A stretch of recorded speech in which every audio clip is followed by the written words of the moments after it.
Definuj za pár. Toľko, koľko som chcel. Pretože toto je môj dom. Ja platím za neho. Ja platím za všetko. Ja platím za tvoju školu. Ja platím za čas mimo tvojej školy. Ja platím za strechu nad tvojou hlavou. Ty chceš deti, že? No to ale berie peniaze a niekto tu musí pracovať. Hovorím, že niekto sa musí postaviť zo svojej rite a pracovať. Len preto, lebo si nemohol byť architekt. Ja som skurvený architekt. Iba som seknutý predávať na piču nábytok, lebo niekto sa nevie postaviť zo svojej skurvenej rite a pomôcť mi! Ja než som tvoja žena. Zostaň v postave. Zostaň v postave. Nikdy som ju aj nepotkala. Zostaň v postave! Pojeb sa! Jako? Chceš vedieť skutočný dôvod, prečo tvoja žena opustila? Nebolo tu chlastaním, ani krývaním domov akýkoľvek hodine, alebo ten hnev. Bolo toto kňučanie.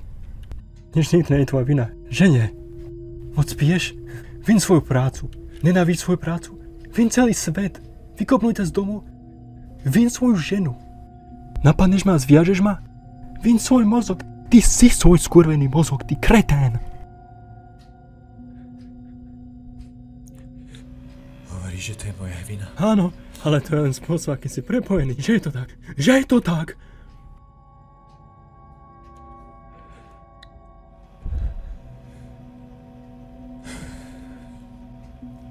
Tak to zmením. Úprimne, nemám ani kurva potuchy. Nedokážem ti pomôcť, Clark. Napriek tomu, ako moc som sa snažila.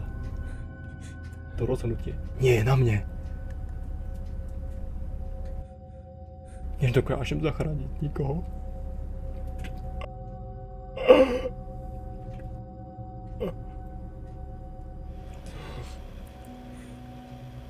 Nie. Nemyslím si, že sa chcem zmeniť. Tak sa nemeň.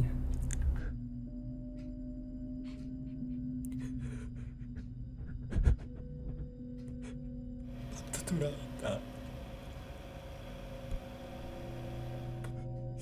Poprvýkrát v svojom živote sa cítim tak... Keby som patril tam, kde nemám byť. Tak ostaň.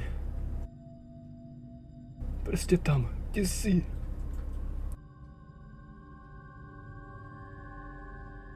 Ale mňa pustí.